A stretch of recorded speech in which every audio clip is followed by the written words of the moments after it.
Hello दोस्तों, मेरा नाम है इशिता और आज की कहानी शुरू होते ही हमें बताया जाता है कि फ्रांस में एक सुंदर शहजादा अपने आलीशान महल में रहता था। शहजादे के पास किसी भी चीज की कमी नहीं थी, लेकिन फिर भी वो बहुत ही खुदगर्ज था और वो गांव वालों से लगान वसूल करके अपने महल को खूबसूरत चीजों से सजाता था और महल में दावत पर वो सिर्फ हसीन और खूबसूरत लोगों को ही बुलाता था। फिर एक रात तूफान से बचने के लिए एक बिन बुलाया मेहमान उसके महल में आती है और शहजादे को तोहफे में एक गुलाब देती है, पर उसके बदसूरत चेहरे को देखकर शहजादे ने उस तोहफे को ठुकरा दिया। ये देखकर वो बूढ़ी औरत शहजादे को समझाते हुए कहती है कि खूबसूरती सूरत में नहीं बल्कि दिल में होती है। लेकिन जब शहजादा बदतमीजी से बाज नहीं आया, तभी वो बदसूरत बूढ़ी औरत अचानक एक खूबसूरत जादूगरनी में बदल गई और वो जादूगरनी समझ गई थी कि शहजादे के दिल में प्यार बिल्कुल भी नहीं है। इसलिए शहजादे को सजा देने के लिए वो उसे एक श्राप देकर बीस्ट यानी एक दरिंदे में बदल देती है और पूरे महल और वहाँ रहने वालों सभी पर एक जबरदस्त जादू कर देती है। लेकिन इस श्राप से मुक्ति पाने के लिए जादूगरनी बीस्ट को एक गुलाब का फूल भी देती है और कहती है कि इस जादुई गुलाब के आखिरी पंखुड़ी गिरने से पहले अगर तुम्हें किसी से प्यार हो जाती है और वो भी तुमसे प्यार करती है तो तुम फिर से एक बार बीस्ट से इंसान बन जाओगे। लेकिन अगर इस गुलाब की आखिरी पंखुड़ी गिरने से पहले ऐसा नहीं हुआ तो फिर तुम अपनी पूरी जिंदगी एक बीस्ट बनकर बिताओगे। अब इसके बाद कई साल गुजर गए और उस शहजादे को कोई याद करने वाला नहीं रहा, क्योंकि जादूगरनी ने उसके अपनों के दिमाग से उसकी यादें पूरी तरह से मिटा दी थीं। इसके बाद हमें एक गांव दिखाया जाता है जो महल के पास में ही होती है और इसी गांव में एक लड़की रहती थी जिसका नाम था बेल। उसे किताब पढ़ना बहुत ही अच्छा लगता है क्योंकि कहानी उसकी एक अलग ही दुनिया है। और उसी गांव में एक लड़का भी रहता है जिसका नाम है गैस्टॉन। वो बेल को बहुत पसंद करता है और उसे शादी भी करना चाहता है, पर बेल उसे बिल्कुल भी पसंद नहीं करती। लेकिन गैस्टॉन बहुत कोशिश करता है बेल को मनाने के लिए, मगर उसे कुछ भी हासिल नहीं होता। फिर हम बेल के पिता को देखते हैं जो एक इन्वेंटर होते हैं और वो एक दिन शहर जाते हैं सामान खरीदने के लिए, लेकिन वापस आते समय वो जंगल में भटक जाते हैं और जंगल के रास्ते में कुछ भेड़िया उनके ऊपर हमला कर देते हैं। पर वो उन भेड़ियों से बहुत मुश्किलों के बाद बचते हुए उसी महल की तरफ चले जाते हैं जिस महल में वही बीस्ट रहता है। अब महल के अंदर आने के बाद वहाँ पर कोई भी नहीं होता, लेकिन यहाँ पर आग जल रहा होता है और खाने के टेबल पर बहुत सारा खाना भी रखा होता है, जिसे देखकर वो खाने लगते हैं। तभी अचानक उनके सामने एक कप आकर बातें करने लगता है, जिसे देखकर वो डर के मारे बाहर चले आते हैं और अपने घोड़ा लेकर वहाँ से जाने लगते हैं। तभी वहाँ एक पेड़ पर बहुत सारे खूबसूरत गुलाब देखकर उसमें से एक गुलाब को वो तोड़ लेते हैं, क्योंकि घर से आते समय बेल ने उन्हें एक गुलाब का फूल लाने के लिए कहा था। लेकिन तभी वहाँ पर बीस्ट आ जाता है और उन्हें पकड़कर बंदी बना लेता है, क्योंकि बेल के पिताजी ने गुलाब चोरी करने की कोशिश की थी। पर तभी उनका घोड़ा वहाँ से भागकर सीधे घर में चला आता है और बेल उसे देखकर समझ जाती है कि उसके पिता किसी मुसीबत में है। इसलिए वो घोड़े को साथ में लेकर अपने पिताजी को ढूंढने के लिए निकल जाती है और वो घोड़ा बेल को रास्ते दिखाकर उस महल के बाहर ले आता है। इसके बाद बेल महल के अंदर आती है और अंदर आते ही वहाँ पर रखे एक कैंडल स्टैंड और एक घड़ी आपस में बातें करने लगते हैं और कहते हैं कि देखो, ये कितनी खूबसूरत लड़की है, ये शायद वही लड़की है जो हमें जादू से मुक्ति दिलाएगी। तभी बेल इन दोनों की बातें सुन लेती है और कहती है वहाँ पर कौन है, और थोड़ा सा घबरा जाती है क्योंकि वहाँ पर कोई भी इंसान नहीं था। इसके बाद वो कैंडल स्टैंड और घड़ी के पास आने लगती है और तभी उसे अपने पिता की आवाज सुनाई देती है। तो कैंडल स्टैंड उठाकर वो ऊपर की तरफ चली जाती है जहाँ पर उसके पिता को बीस्ट ने बंदी बनाकर रखा था और उसके पिता उसे देखकर कहते हैं, ये एक जीता जागता महल है, तुम यहाँ से चले जाओ इससे पहले कि वो हैवान तुम्हें देख ले। पर इससे पहले बेल वहाँ से निकल पाती तभी वहाँ पर बीस्ट आ जाता है, जिसे देखकर बेल डर जाती है। पर वो बीस्ट से कहती है, मैं अपने पिता से मिलना चाहती हूँ, उन्हें छोड़ दो। जिस पर बीस्ट कहता है कि तुम्हारे पिता ने मेरा गुलाब चुराया है, जिसकी सजा उम्र कैद है, और अगर ये दरवाजा एक बार किसी के लिए बंद हो गया तो दोबारा ये दरवाजा कभी भी नहीं खुलेगा। लेकिन बेल कहती है कि मुझे अपने पिता से एक आखिरी बार मिलने दो, जिसके बाद वो बेल के लिए दरवाजा खोल देता है। तभी बेल अंदर जाकर अपने पिता को बाहर धकेल देती है और दरवाजा बंद कर देती है, क्योंकि बीस्ट ने कहा था कि एक बार दरवाजा बंद हो गया तो दोबारा कभी नहीं खुलेगा। जिसके बाद बीस्ट बेल के पिताजी को कुछ न करके बाहर ले जाकर छोड़ देता है और बेल उस कैद खाने में ही रह जाती है। अब कुछ समय के बाद कैंडल स्टैंड आकर वो दरवाजा खोल देता है और बेल के सामने आकर बात करने लगता है, जिससे बेल डर जाती है। तभी वहाँ पर वो घड़ी भी आ जाता है और बेल से कहता है कि हाँ, यहाँ पर सभी चीजें बात कर सकते हैं और डरने की कोई जरूरत नहीं है। जिसके बाद वो बेल को अपने साथ चलने को कहते हैं। दरअसल ये सभी पहले इंसान ही थे, जिसमें से कोई महल का नौकर, पहरेदार या और भी बहुत सारे लोग थे। पर जादूगरनी ने जब श्राप दिया था तो शहजादे के साथ साथ महल के सभी लोग कोई ना कोई चीजों में बदल गए थे और ये लोग बदलने के बाद भी अब चल फिर सकते हैं और बातें भी कर सकते हैं। इसके बाद ये दोनों बेल को ले जाकर एक कमरा देते हैं जहाँ पर वो रह सके, क्योंकि इन सभी को लगता है कि बेल ही शायद वो लड़की है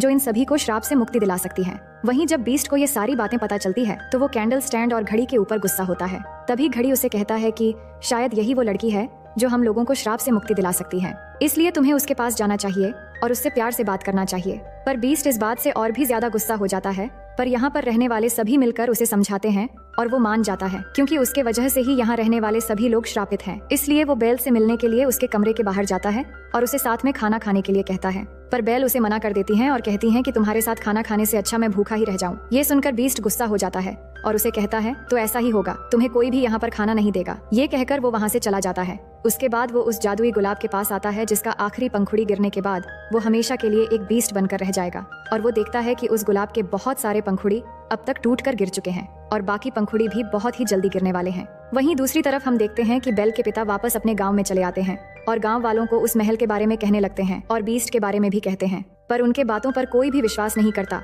और सब मजाक समझने लगते हैं। लेकिन यहाँ पर गैस्टन उन्हें कहता है कि मैं तुम्हारी बातों पर विश्वास करता हूँ, मुझे वहाँ लेकर चलो, मैं तुम्हारी बेटी को बीस्ट के पास से छुड़ाकर वापस लेकर आऊंगा। वहीं महल के अंदर हम कैंडल स्टैंड, घड़ी और बाकी सभी चीजों को देखते हैं जो बेल के लिए खाने की तैयारी करते हैं और बेल की मेहमान नवाजी करने के लिए उसे खाने पर बुलाते हैं और सभी मिलकर गाना गाते हुए बहुत अच्छे से बेल के सामने खाना पेश करते हैं। और खाना खत्म होने के बाद बेल को अपने कमरे में जाकर आराम करने के लिए कहते हैं, पर बेल अपने कमरे में न जाकर महल की एक दूसरे कमरे में चली जाती है जहाँ पर वो जादुई गुलाब रखा हुआ था। वहाँ जाकर वो उस गुलाब को छूकर देखने वाली होती है। तभी वहाँ पर बीस्ट आ जाता है और बहुत गुस्सा होकर कहता है, तुम यहाँ पर क्या कर रही हो? तुम्हें अंदाजा भी है उस गुलाब को छूने से क्या हो सकती थी? ये कहकर वो उसे डांट कर वहाँ से चले जाने के लिए कहता है। ये सुनकर बेल रोते हुए महल से बाहर चली जाती है और एक घोड़ा लेकर अपने घर की तरफ जाने लगती है, पर जंगल के रास्ते में कुछ भेड़िया आकर उसे घेर लेते हैं और इससे पहले कि वो भेड़िया उसके ऊपर हमला करके उसे मार डालते, तभी बीस्ट वहाँ पर आ जाता है और इन भेड़ियों से लड़ने लगता है। हालांकि वो सभी भेड़िया भी उसे घेर कर मारने की कोशिश करते हैं, लेकिन आखिर में वो सबको डराकर वहाँ से भगा देता है, मगर वो खुद भी बहुत घायल हो जाता है। अब बेल उसे घायल देखकर उसे बचाने के लिए ना चाहते हुए भी फिर से उस महल में चली आती है और महल में ले आकर बीस्ट की मरहम पट्टी करती है और उसकी देखभाल करने लगती है। और वहाँ पर रहने वाले सभी ये देखकर बहुत ही खुश हो जाते हैं, क्योंकि सभी चाहते हैं कि दोनों के बीच में प्यार हो जाए, जिस वजह से उन सभी को श्राप से मुक्ति मिल जाएगी। इसके बाद हम गैस्टन के दोस्त और उसके साथ बेल के पिता को देखते हैं जो उस महल की तरफ आ रहे थे, पर जंगल में आकर उन लोगों को महल में जाने का रास्ता नहीं मिलता, जिस वजह से गैस्टन बहुत ही गुस्सा हो जाता है और बेल के पिता को कहता है, दरअसल तुम्हारे दिमाग की हालत अब ठीक नहीं है, यहाँ पर कोई भी महल या बीस्ट नहीं है, ये सब बकवास है, इसलिए हमें वापस चलना चाहिए। और वो बातों बातों में ये भी कह देता है कि मैं तुम्हारी बेटी से शादी करना चाहता हूँ। ये सुनकर बेल के पिता उसे कहते हैं कि मैं जब तक जिंदा हूँ तुम्हारा ये सपना कभी भी पूरा नहीं होगा। ये सुनकर गैस्टन बेल के पिता के सामने बहुत बदतमीजी से पेश आता है और उन्हें थप्पड़ मारता है, जिसके बाद उन्हें एक पेड़ के साथ बांधकर अपने दोस्त को लेकर वहाँ से चला जाता है ताकि रात में भेड़िया आकर उसे मार डाले। लेकिन अगले दिन सुबह वहाँ पर आगाती नाम की एक लड़की आती है जिसे गाँव से निकाल दिया गया था। वो आकर बेल के पिता को छुड़ा लेती है और उन्हें गाँव में वापस लेकर जाती है। वहीं महल में उसी दिन सुबह बीस्ट की तबीयत थोड़ी सी ठीक होती है। तभी बेल उसे एक शायरी सुनाती है, जिसे सुनकर बीस्ट कहता है, क्या तुम पढ़ सकते हो? जिस पर बेल कहती है कि हाँ, मुझे कहानी की किताबें पढ़ना बहुत ही पसंद है। ये सुनकर बीस्ट उसे अपनी लाइब्रेरी में लेकर जाता है जहाँ पर बहुत सारे किताबें रखे होते हैं, जिसे देखकर बेल बहुत खुश हो जाती है। जिसके बाद बीस्ट उसे कहता है कि तुम चाहो तो यहाँ पर रह सकते हो और अब से ये सब तुम्हारा है। जिसके बाद बेल यहीं पर ही रुक जाती है और धीरे धीरे दोनों के बीच दोस्ती होने लगती है और दोनों एक साथ महल में घूमते हैं और बेल उसे किताबें पढ़कर सुनाती हैं और बीस्ट बेल के साथ में गाना भी गाता है। फिर एक दिन बीस्ट बेल को एक जादुई किताब दिखाता है और कहता है कि इस किताब को छूकर तुम जिस समय में जाना चाहती हो जा सकती हो। जिसे सुनकर बेल कहती है कि मैं पेरिस के उस समय में जाना चाहती हूँ जिस समय में अपनी माँ से अलग हुई थी। और जब वो बीस्ट के साथ उस समय में जाती है तो उसे पता चलता है कि उसकी माँ को प्लेग हो गया था, इसलिए बेल के पिताजी को उसके माँ ने ही कहा था कि बेल को यहाँ से कहीं दूर लेकर जाने के लिए, ताकि उसे भी ये बीमारी ना लग जाए। अब बेल को ये पता लगने के बाद वो बहुत दुखी होती है, जिसके बाद वो बीस्ट को लेकर अपने समय में वापस चली आती है। अब दूसरी तरफ हम देखते हैं कि बेल के पिता वापस गाँव में चले आए हैं और वो सभी को बताते हैं कि गैस्टन उन्हें जंगल में मरने के लिए छोड़कर आ गया था। लेकिन गांव का एक आदमी बेल के पिता से पूछता है कि क्या आपके पास इसका कोई सबूत है? जिस पर वो कहते हैं, आप लोग आघाती से पूछ लो, उसी ने मुझे जंगल से बचाकर यहाँ लाई है। पर गैस्टन इस बात से इनकार कर देता है और कहता है कि इस लड़की की गवाही नहीं मानी जा सकती, क्योंकि इसे गांव से बाहर निकाल दिया गया है। और वो कहता है कि असल में इनकी दिमागी हालत ठीक नहीं है, इसलिए इनकी बेटी भी इन्हें छोड़कर चली गई है। और गैस्टन का दोस्त भी इस बात का झूठा गवाही देता है, जिस वजह से गांव वाले भी गैस्टन की बातों पर विश्वास कर लेते हैं। और अब सभी लोगों को लगता है कि सच में बेल के पिता के दिमागी हालत ठीक नहीं है और पागल खाना भेजने के लिए जोर जबरदस्ती गाड़ी में डालकर बंदी बना लेते हैं। वहीं दूसरी तरफ हम देखते हैं कि बीस्ट और बेल वापस आने के बाद कैंडल स्टैंड बीस्ट से कहता है कि तुम्हें बेल को कह देना चाहिए कि तुम उससे प्यार करते हो। पर बीस्ट कहता है कि वो कभी भी मुझ जैसे दरिंदे से प्यार नहीं करेगी। लेकिन यहाँ पर बोलने वाले सभी चीजें मिलकर बीस्ट को समझाते हैं और उसे अच्छे से तैयार भी करते हैं। और दूसरी तरफ बेल को भी बहुत खूबसूरती से तैयार किया जाता है। असल में वो दोनों महल में डांस करने वाले हैं, क्योंकि बेल को डांस करना बहुत ही पसंद है। इसके बाद दोनों मिलते हैं और गाना गाते हुए डांस करते हैं। फिर डांस करने के बाद बीस्ट कहता है कि मैंने कई सालों के बाद डांस किया है और मैं इस एहसास को भूल ही चुका था, और साथ में बेल के डांस की भी तारीफ करता है। तभी बेल उसे कहती है कि उसके पिता ने उसे डांस करना सिखाया था। जिसे सुनकर बीस्ट कहता है कि तुम्हें उनकी याद नहीं आती? तो वो कहती है कि हाँ, मुझे उनकी याद तो आती है, पर मैं क्या कर सकती हूँ, मैं तुम्हारे कैद में जो हूँ। जिसे सुनकर बीस्ट उसे कहता है कि मेरे पास में एक जादुई आईना है जिसमें तुम किसी को भी देख सकते हो। इसके बाद बेल उस आईने में अपने पिता को देखती है, जहाँ पर गांव के लोगों ने उसके पिता को बंदी बना लिया है। जिसे देखकर बेल बहुत ही परेशान हो जाती है। जिसके बाद बीस्ट उसे गांव में जाने के लिए कह देता है और जाने से पहले बीस्ट उसे वो जादुई आईना दे देता है और कहता है कभी भी तुम्हें मेरी याद आए तो तुम मुझे इस आईने में देख लेना। जिसके बाद बेल वो जादुई आईना लेकर वहाँ से अपने गाँव की तरफ निकल जाती है। लेकिन इस बात से महल में रहने वाले सभी चीजें और बीस्ट उदास हो जाते हैं। दरअसल बेल के चले जाने पर सभी ये सोचने लग जाते हैं कि अब वो वापस कभी नहीं आएगी और उनकी श्राप कभी भी खत्म नहीं होगी। और इसी के साथ बीस्ट भी उदास हो जाता है क्योंकि वो बेल से प्यार करने लगा था। इसके बाद बेल गांव में चली आती है और देखती है कि उसके पिता को गांव के लोगों ने बंदी बनाकर ले जा रहे होते हैं। तभी बेल उन सबको रोकती है और गांव वालों को समझाने की कोशिश करती है कि मेरे पिता पागल नहीं है और सच में जंगल पर एक महल है और उसमें एक दरिंदा भी रहता है। लेकिन फिर भी गांव वाले विश्वास नहीं करते।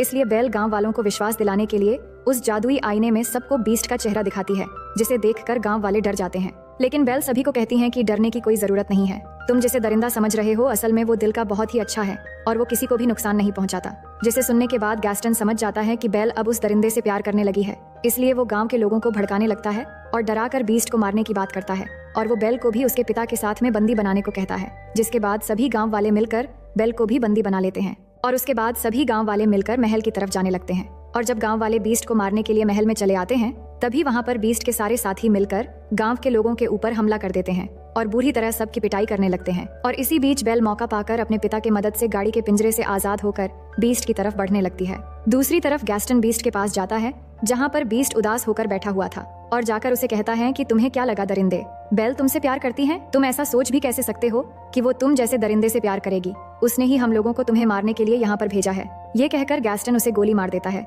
जिससे बीस्ट नीचे गिरने लगता है और इससे पहले वो नीचे गिरता वो एक गुंबद को पकड़कर लटक जाता है। ये देखकर गैस्टन दूसरी बार गोली चलाने वाला होता है तभी वहाँ पर बेल आ जाती है और गैस्टन के हाथ पकड़कर उसे रोकने की कोशिश करती है और इसी हाथापाई में गैस्टन नीचे गिर जाता है और उसका बंदूक भी नीचे गिर जाता है। और दूसरी तरफ बीस्ट भी ऊपर आने की कोशिश करता है और बेल उसे कहती है कि मैंने गांव वालों को रोकने की कोशिश की थी पर वो नहीं माने। और ये सुनकर बीस्ट वहाँ से गैस्टन के पास आता है और आकर उसका गला पकड़कर ऊपर उठा लेता है और उसे महल की नीचे फेंकने ही वाला होता है। तभी गैस्टन उससे माफी मांगने लगता है और कहता है मुझे छोड़ दो। तो बीस्ट उसे छोड़ देता है और कहता है सभी को लेकर यहाँ से चले जाओ। जिसके बाद बीस्ट बेल के पास जाने लगता है लेकिन तभी गैस्टन बीस्ट के पीठ पर गोली मार देता है जिससे बीस्ट गिर जाता है। लेकिन गैस्टन भी जहाँ पर खड़ा था वो जगह भी अचानक टूट जाता है जिससे वो वहाँ से गिरकर मर जाता है। वहीं बीस्ट अपनी जिंदगी की आखिरी सांसें ले रहा था और बेल रोते हुए उसे कहती है कि अब मैं तुम्हें कभी भी अकेले छोड़कर नहीं जाऊंगी और अब सब कुछ ठीक हो जाएगा। बीस्ट कहता है कि अब मेरा जाने का समय हो चुका है।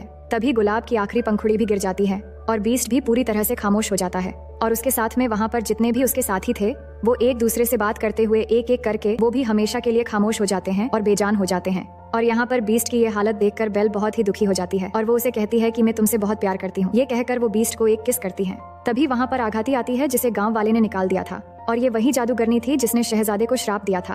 और जब वो देखती है कि बीस्ट को किसी से प्यार हो गया है और वो लड़की भी उससे प्यार करती है तब वो अपने जादू से बीस्ट को फिर से वही खूबसूरत शहजादे में बदल देती है, जो देखकर बेल बहुत ही खुश हो जाती है और उसके पास आकर उसे किस करती है। और इसी के साथ ये पूरा महल भी श्राप मुक्त हो जाता है और फिर से एक खूबसूरत और आलीशान महल बन जाता है। और महल में जितने भी श्रापित चीजें जो कभी इंसान हुआ करते थे वो सभी धीरे धीरे अपनी असली रूप में आने लगते हैं और एक दूसरे से मिलकर वो भी बहुत खुश हो जाते हैं। इसके बाद महल में सभी गाँव वाले भी आते हैं और महल के लोगों से मिलते हैं और शहजादा भी बेल को साथ लेकर सबके सामने आता है और सब मिलने के बाद महल में फिर से वही खुशी का माहौल लौट आता है और सब मिलकर गाना गाते हुए डांस करने लगते हैं। और इसी हंसी खुशी के साथ ये मजेदार कहानी यहीं पर खत्म हो जाती है। तो दोस्तों, कहानी पसंद आई तो वीडियो को लाइक कर देना और ऐसे ही मजेदार कहानियां देखने के लिए चैनल को सब्सक्राइब कर लेना।